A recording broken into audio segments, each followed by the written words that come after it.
Hi friends, price action Telugu ఛానల్లోకి అందరికీ స్వాగతం.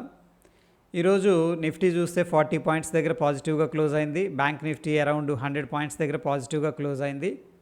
సో ఫెడ్ మీటింగ్ కోసం అందరూ వెయిట్ చేస్తూ ఉన్నాం. అయితే కొన్ని సెక్టార్స్ చాలా స్ట్రాంగ్గా రికవర్ అయినాయి. చూస్తే మీడియా ఎంటర్టైన్మెంట్ కానీ, PSU bank, energy, Nifty oil and gas, Nifty health care index అన్నీ కూడా పాజిటివ్గా ఉన్నాయి. అయితే ఈరోజు టాప్ గెయినర్లో క్లోజ్ అయింది ఏంటంటే ఈ యొక్క మీడియా అండ్ ఎంటర్టైన్మెంట్ సెక్టర్ అని చెప్పేసి చెప్పుకోవచ్చు. టాప్ లూజర్స్లో కన్జ్యూమర్ గూడ్స్ ఉంది. ఓ రకంగా ప్రాఫిట్ బుకింగ్ అయితే జరిగింది. ఓవరాల్గా మనం చూస్తే 65 to 75% సెక్టార్స్ అన్నీ కూడా బుల్లిష్లోనే క్లోజింగ్ ఇవ్వడం అనేది మనం చూసాం.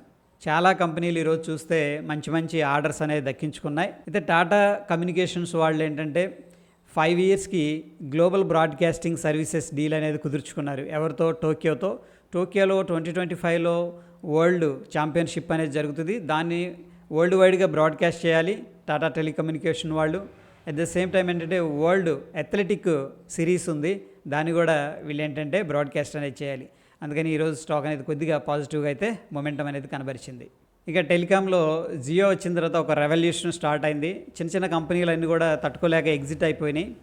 బట్ స్టిల్ వొడాఫోన్ ఐడియా మాత్రం ఇంకా ఉంది.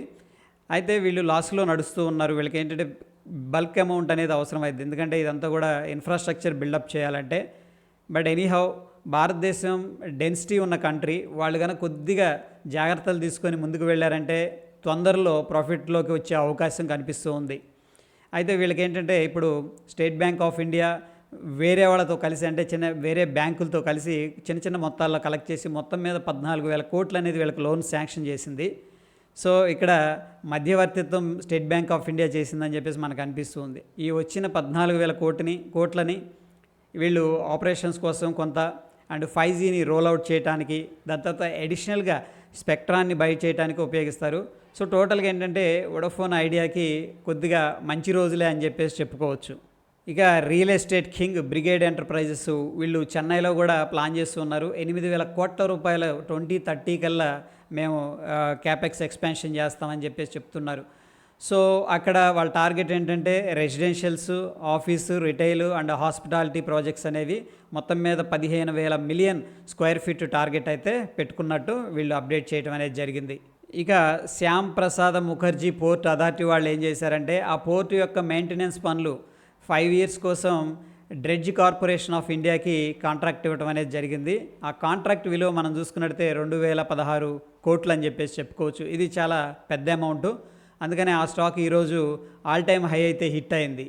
ఫైనాన్షియల్ ఇయర్ 25-27కి యుఎస్ యొక్క జీడిపి 2.5% ఇంక్రీజ్ అవుతుందని చెప్పేసి ప్రపంచ బ్యాంకు ఎక్స్పెక్ట్ చేస్తూ ఉంది. At the same time India యొక్క జీడిపి అనేది 6.7% దాకా పెరుగుతుందని చెప్పేసి అంచనా వేస్తుంది. ఈవెన్ దో ఇండియాలో ఇన్వెస్ట్మెంట్స్ తగ్గిపోతున్నాయని చెప్పేసి చెప్తూ ఉంది. బట్ డొమెస్టిక్గా లోకల్లో ఇన్వెస్ట్మెంట్ యాక్టివిటీ అండ్ సర్వీసెస్కి స్ట్రాంగ్ డిమాండ్ ఉంది. దానివల్ల 6.7% జీడిపి ఉండొచ్చు అని ప్రొజెక్ట్ చేయడం అనేది జరిగింది. యూనియన్ బ్యాంక్ ఆఫ్ ఇండియా 10,000 కోట్ల రూపాయల ఫండ్ అనేది రైజ్ చేయడానికి ప్లాన్ చేసింది. ఈ ప్లాన్ని బోర్డు అయితే ఆమోదించింది. సో ఈ ఫండ్ రైజింగ్ అనేది క్వాలిఫైడ్ ఇన్స్టిట్యూషనల్ ప్లేస్మెంట్స్ ద్వారా జరుగుతుంది. అంటే ఫ్రెండ్స్ ఫ్రెష్గా షేర్స్ అనేది ఇవ్వచ్చు, లేకపోతే డిబెంచర్స్ ద్వారా అయినా వాళ్ళు ఏంటంటే ఫండ్ అనేది రైజ్ చేయొచ్చు. సో డెఫినెట్గా యూనియన్ బ్యాంక్ ఆఫ్ ఇండియాకి ఇది పాజిటివే అని చెప్పేసి చెప్పుకోవచ్చు. జిఎంఆర్ ఎయిర్పోర్ట్ ఇన్ఫ్రాస్ట్రక్చర్ వీళ్ళ ఆధ్వర్యంలో Delhi airport and Hyderabad airport expansion జరుగుతుంది. అండ్ వీళ్ళు ఏంటంటే నెక్స్ట్ టారిఫ్ ప్లాన్ కూడా రీఇటరేట్ చేస్తామని చెప్పేసి చెప్తున్నారు. అంటే కొద్దిగా పెంచుతారు సర్వీసెస్కి వీటి ఛార్జెస్. సో ప్రాబ్లం ఏంటంటే వీళ్ళ యొక్క రెవెన్యూ కానీ ఎఫిషియన్సీ కానీ ఇంక్రీజ్ అవుతుంది. అయితే జెఫరీస్ కొన్ని పాయింట్స్ అనేది నోట్ చేసి దీనికి బై రేటింగ్ ఇచ్చింది. అట్ ద సేమ్ టైం దీని యొక్క టార్గెట్ని 100గా నిర్ణయించింది. రైట్స్ అనే స్టాక్ కూడా ఫోకస్లోకి వచ్చింది అండ్ పాజిటివ్గా కూడా ఉంది. ఎందుకంటే వీళ్ళు ఈస్టర్న్ రైల్వేస్తో మెమరాండమ్ ఆఫ్ అండర్స్టాండింగ్ సైన్ అనేది కుదుర్చుకున్నారు. దానివల్ల స్టాక్ అనేది పాజిటివ్గా రియాక్ట్ అయింది. బిఎల్ కశ్యప్ అండ్ సన్స్ వాళ్ళకి ఏంటంటే మంచి ఆర్డర్స్ వచ్చాయి ఫ్రెండ్స్. ఒకటి వచ్చేసరికి డిఎల్ఎఫ్ సిటీ సెంటరు, రెండోది సత్వా హోమ్స్ దగ్గర నుంచి. ఈ యొక్క ఆర్డర్స్ విలువగా మనం చూసుకున్నట్టయితే 1,021 crores అనమాట. సో డెఫినెట్గా ఇది పాజిటివే కంపెనీకి. బిర్లా కార్ప్ స్టాక్ మీద ఐసిఐసిఐ సెక్యూరిటీస్ వాళ్ళు చాలా పాజిటివ్గా ఉన్నారు. ఫైనాన్షియల్ ఇయర్ 25-26లో ఈ స్టాక్ యొక్క CAGR 50% ఉంటుందని చెప్పేసి అంచనా వేస్తున్నారు. అయితే దీనికి గల కారణాలు మనం చూస్తే, ఒకటి తగ్గిన ఫ్యూల్ ప్రైసెస్, రెండేంటంటే ప్రీమియం ప్రోడక్ట్స్ అనేది లాంచ్ చేస్తున్నారు అండ్ కెపాసిటీ యూటిలైజేషన్ కూడా ఇంప్రూవ్మెంట్ అనేది కనిపిస్తుంది. ఎనీహౌ దీని యొక్క రేటింగ్ అనేది బై ఇచ్చి టార్గెట్ ఏమో 1870గా నిర్ణయించారు.